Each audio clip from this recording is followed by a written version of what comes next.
یہاں فرمایا کہ یا ایھا الذین آمنوا کونوا انصار اللہ کما قال عیسی ابن مریم للحواریین من انصاری الی اللہ قال الحواریون نحن انصار اللہ فآمنت طائفۃ من بنی اسرائیل وکفرت طائفہ فأیدنا الذین آمنوا علی عدوہم فاصبحوا ظاہرین۔ اے وہ لوگوں جو ایمان لائے ہو، اللہ کے انصار بن جاؤ، جیسا کہ عیسیٰ بن مریم نے حواریوں سے کہا تھا کہ کون ہے جو اللہ کی طرف رہنمائی کرنے میں میرے انصار ہوں۔ حواریوں نے کہا ہم اللہ کے انصار ہیں، بس بنی اسرائیل میں سے ایک گروہ ایمان لے آیا اور ایک گروہ نے انکار کر دیا، بس ہم نے ان لوگوں کی جو ایمان لائے ان کے دشمنوں کے خلاف مدد کی تو وہ غالب آ گئے۔ بس غلبہ ایمان لانے والوں کو ہوا، اور یہی ان کا مقدر ہوتا ہے، اور یہی الہی جماعتوں کا مقدر ہے۔ جو ایمان لاتے ہیں وہی غلبہ حاصل کرتے ہیں۔ یہاں حضرت عیسیٰ کی کہ حواریوں کی مثال دے کر یہ توجہ دلائی ہے ہمیں کہ اے مسلمانوں، اللہ تعالیٰ کے انصار بن جاؤ۔ جب مسیح موعود کا دعویٰ ہو تو تم بھی ایمان لانے والے گروہ میں شامل ہو جانا، انکار کرنے والے گروہ میں شامل نہ ہونا۔ بس اللہ تعالیٰ کا یہ احسان ہے کہ آج ہمیں اس نے حضرت مسیح موعود علیہ السلام پر ایمان لانے والے گروہ میں شامل فرمایا ہے۔ تو پھر ہمارا فرض بنتا ہے اب کہ ہم بھی حضرت صلی اللہ علیہ وسلم کے اس عاشق صادق کی مکمل پیروی کریں، تاکہ حضرت صلی اللہ علیہ وسلم کو لایا ہوا دین دنیا میں پھیلا سکیں۔ اپنے ایمانوں کو مضبوط کریں اور اپنی نسلوں میں وہ ایمان پیدا کریں اور کرنے کی کوشش کریں جن سے آگے پھر انصار اللہ کی جاگ لگتی چلی جائے، ایک کے بعد دوسرا مددگار پیدا ہوتا چلا جائے۔ اور اس کی جاگ تبھی لگ سکتی ہے جب ہم اپنے عہد بیت کو سامنے رکھیں اور اس کی ہر شک کے نمونے اپنی اولادوں کے سامنے پیش کرنے والے بن جائیں۔ تبھی یہ نحن انصار اللہ کا نعرہ جاری رہے گا۔ حضرت عیسیٰ علیہ السلام کے حواریوں میں تو کچھ عرصے یا نسلوں بعد اللہ تعالیٰ پر ایمان اور تعلیم کی پیروی ختم ہو گئی تھی، جیسا کہ میں نے گزشتہ خطبے میں بھی کہا تھا، اس کا ذکر ہو چکا ہے کہ بادشاہوں کے عیسائی ہونے کے ساتھ ہی گو آزادی تو مل گئی، لیکن کچھ عرصے بعد موحدین کی تعداد جو تھی کم ہوتے ہوتے تقریباً ختم ہو گئی۔ اللہ تعالیٰ جو واحد و یگانہ ہے اس کی ذات تو پیچھے چلی گئی، اور اللہ تعالیٰ کا ایک عاجز بندہ اور اللہ تعالیٰ کا رسول ظالمانہ طور پر خدا تعالیٰ کے مقابلے پر لا کر کھڑا کر دیا گیا۔ لیکن مسیح محمدی کے ماننے والوں نے تو توحید کے قیام اور اس کو اپنی نسلوں میں جاری رکھنے کے لیے اپنی تمام تر صلاحیتوں کو بروئے کار لانا ہے، اور وہ روحانی غلبہ حاصل کرنا ہے جس کے لیے انسان پیدا کیا گیا ہے، یعنی اپنے آپ کو خدا تعالیٰ کی عبادت کرنے والا بنانا، خدا تعالیٰ کے پیغام کو جو حضرت صلی اللہ علیہ وسلم کے ذریعے ہم تک پہنچا ہے اور جسے حضرت مسیح موعود علیہ السلام کے ذریعے دنیا میں پھیلانے کا اللہ تعالیٰ نے اس زمانے میں اہتمام فرمایا ہے، اس پیغام کو مسیح و مہدی کے انصار بن کر دنیا میں پھیلانا ہے، اور پھر اپنے تک ہی محدود نہیں رکھنا بلکہ اپنی اولاد کے دل میں بھی اس دین کی عظمت کو اس طرح قائم کرنا ہے کہ ان میں سے نحن انصار اللہ کا نعرہ لگانے والے پیدا ہوتے چلے جائیں، اور یہ تعداد پھر بڑھتی چلی جائے یہاں تک کہ دنیا پر اسلام کا ایک نئی شان سے غلبہ ہم دیکھیں۔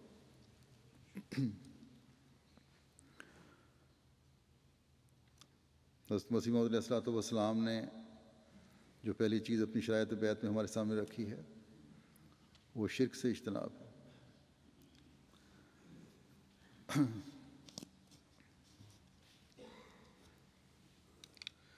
مسیح موسوی کے حواریوں کا اثر جو تھا اس معیار تک قائم نہیں رہا جہاں نسل بعد نسل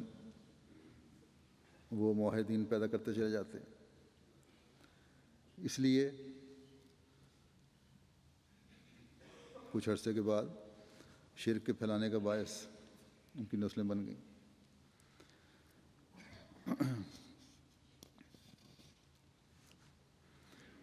اس لیے کہ انہوں نے تعلیم پر عمل نہیں کیا اور ان کے ایمانوں میں کمزوری پیدا ہوتی چلی گئی۔ اس لیے کہ خدا تعالیٰ سے تعلق آہستہ آہستہ کم ہو گیا اور دنیا داری ان کا مقصود و مطلوب ہو گئی۔ بس مسیح محمدی کے غلاموں نے خدا تعالیٰ سے ذاتی تعلق کو نہ اپنی ذات میں کم ہونے دینا ہے، نہ اپنی نسلوں میں کم ہونے دینا ہے، ورنہ پہلے حواریوں کی طرح یا ان کی نسلوں کی طرح ایمانی کمزوری پیدا ہوتے ہوتے شرک کی حالت پیدا ہو جائے گی۔ اور اب دیکھ لیں، باوجود دوسرے مسلمان جو ہیں، بعض ایسے بھی ہیں جو مسلمان کہلانے کے باوجود قبروں اور پیروں اور اس قسم کے شرکوں میں مبتلا ہوئے ہیں۔ تو حضرت مسیح موعود علیہ الصلوۃ والسلام ہی ہیں جنہوں نے ہمیں حقیقی اسلامی تعلیم بتا کر اس قسم کے شرکوں سے محفوظ رکھا ہے۔ حضرت مسیح موعود علیہ الصلوۃ والسلام نے جہاں اعلیٰ اخلاق اور حقوق العباد کی ادائیگی کی طرف توجہ دلائی ہے،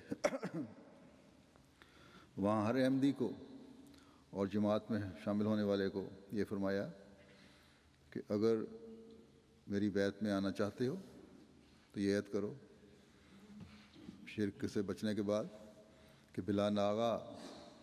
5 وقت نماز موافق حکم خدا اور رسول کے ادا کرتے رہو گے۔ بس ہمیں دیکھنا ہے کہ خدا نے نمازوں کے بارے میں کیا حکم دیا ہے۔ سورہ فاتحہ میں ایاک نعبد ہم تیری عبادت کرتے ہیں، اور ساتھ ہی یہ بھی فرمایا، دعا سکھائی کہ تیرے حکم کے مطابق تیری عبادت کرنے کے لیے تیری مدد کی بھی ضرورت ہے، اس کے بغیر ہم کچھ نہیں۔ اس لیے ایاک نستعین تو اس سے مدد بھی مانگتے ہیں۔ بس جب ایک عاجزی کے ساتھ عبادت کے لیے خدا تعالیٰ سے مدد مانگنے کی طرف توجہ رہے گی تو پھر نماز کا یقیمون الصلاۃ کا حکم بھی سامنے آ جائے گا، اور نمازوں کے قیام کے نمونے قائم ہوں گے۔ پھر یعنی 5 وقت نمازوں کے اوقات میں نمازوں کی ادائیگی کی طرف توجہ۔ اللہ تعالیٰ ایک جگہ فرماتا ہے، حافظوا علی الصلوات والصلاۃ الوسطیٰ، کہ نمازوں اور خصوصاً درمیانی نماز کا خیال رکھو۔ بس نمازوں کا خیال رکھنا اور اس کی نگرانی کرنا ایک مومن پر فرض ہے، اور خاص طور پر وہ نماز جو ہمارے کاموں کے دوران،